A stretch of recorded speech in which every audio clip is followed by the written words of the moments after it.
Bonjour à tous et bienvenue dans cet épisode consacré à notre lumière. Alors, pour parler de notre lumière, en fait, c'est un livre pour jeunesse qui m'a inspiré toute ma réflexion que je vais vous partager aujourd'hui. Donc, ce livre jeunesse s'appelle Super Lumineuse.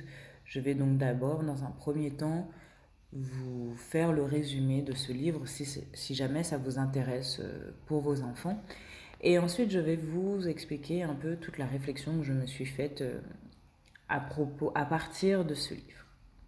Donc, Super Lumineuse, c'est un livre de Yann DS, je ne sais pas comment on le prononce. C'est un livre pour les enfants à partir de 4 ans environ. C'est l'histoire d'une petite fille qui s'appelle Nour. Elle est née lumineuse, elle éclaire tout son entourage et elle est fière de cette lumière. Elle fait son entrée à l'école et elle a hâte de montrer sa lumière à tout le monde. Malheureusement, cela ne se passe pas comme elle l'avait prévu. Les élèves la questionnent énormément sur sa particularité, donnant l'impression qu'être lumineux est en fait inutile puisque ça ne sauve aucune vie. L'histoire continue en nous montrant Nour complètement attristée qui voudrait devenir invisible. Et à force de le vouloir, elle finit par y arriver. Sa lumière s'éteint presque totalement. Donc je ne vais pas trop spoiler, mais la morale de l'histoire, c'est qu'on peut partager sa lumière. Partager sa lumière, c'est là où toute une réflexion m'a est apparu à moi. Donc c'est tout un programme, je trouve. Et donc ce livre, pourtant destiné aux enfants, m'a fait me replonger dans des réflexions existentielles. J'avais publié sur Instagram un texte très connu de Marianne Williamson qui est « Notre peur la plus profonde n'est pas que nous ne soyons pas à la hauteur, confrontés à notre médiocrité ou nos insuffisances. Notre crainte la plus profonde est que nous sommes puissants au-delà de nos limites.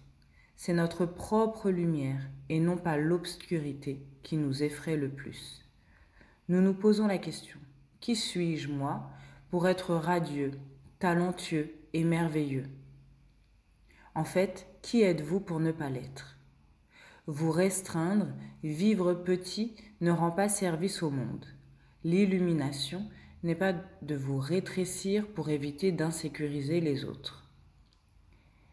La lumière ne se trouve pas seulement dans quelques élus, elle est en chacun de nous. Et au fur et à mesure que nous laissons briller notre propre lumière, nous donnons inconsciemment aux autres la permission de faire de même. En nous libérant de notre peur, notre présence libère automatiquement les autres. Donc ce texte, je trouve, est très inspirant puisqu'il reflète parfaitement la problématique de beaucoup de monde. Alors déjà, j'entends souvent que notre société actuelle est pour le travail acharné, sans repos, sans écoute de soi.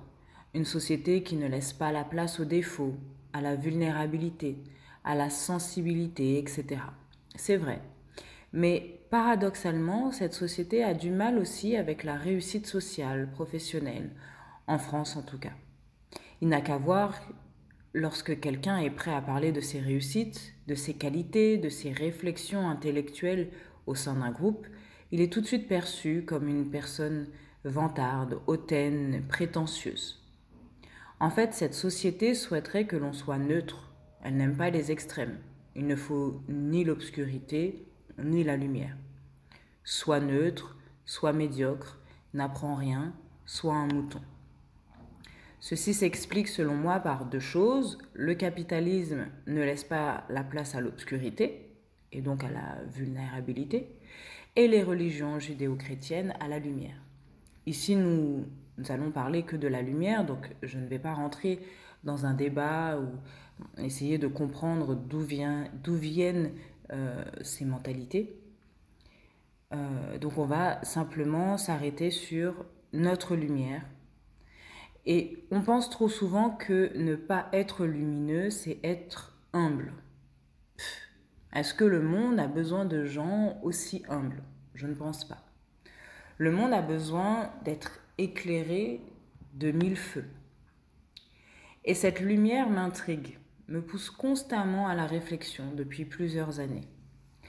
Moi qui ai un prénom qui signifie étincelle en hébreu et lumière en grec, moi qui suis signe de feu, bélier, ascendant lion, signe lunaire lion, moi qui ai eu la phobie du feu pendant très longtemps et qui crée aujourd'hui des bougies qui éclairent des maisons et des âmes, comment faire pour laisser libre place à ma lumière?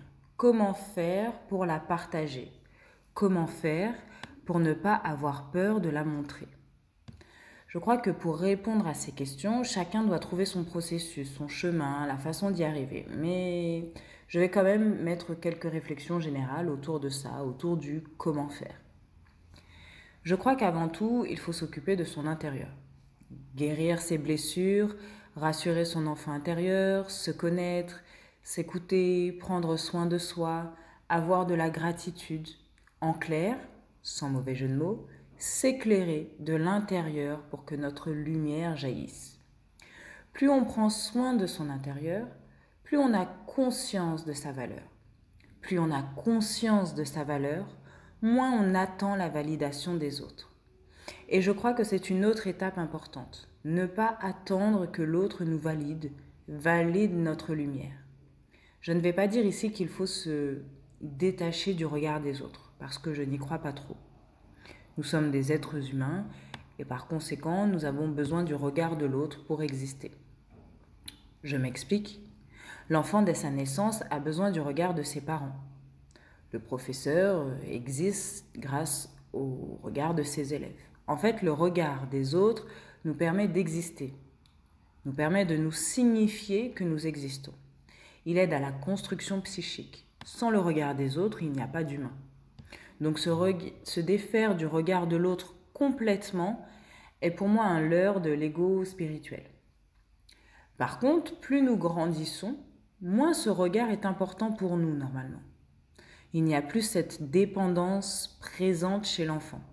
Ce qu'il est sain de faire, donc, selon moi, c'est d'éviter justement la dépendance de validation de la part de l'autre. C'est souvent cette peur de non-validation qui nous empêche de briller, car on a peur d'être quitté, humilié, non apprécié. En ayant fait un travail en amont d'ancrage et de confiance en soi important, cette peur est moins importante, car elle est rassurée par le fait que nous ne nous quitterons jamais, que nous sommes solides pour nous. Il y a encore plein de choses à dire à propos de comment faire place à sa lumière. Mais comme j'ai dit tout à l'heure, chacun doit trouver son chemin et la façon de le faire, sinon ce n'est pas drôle. Je vais donc juste conclure avec 2 citations que je trouve belles.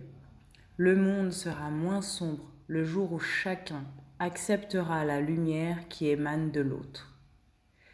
Et 2e citation. Il faut être illuminé de l'intérieur pour éclairer à l'extérieur. Je trouve que ces 2 citations résument bien un peu ce que j'ai dit tout à l'heure. Et voilà, je crois qu'il faut qu'on cesse d'essayer de paraître invisible et de bien comprendre que en acceptant de laisser place à notre lumière, eh bien on laisse les autres accepter leur propre lumière. Voilà, c'était tout. J'espère que cet épisode vous a plu.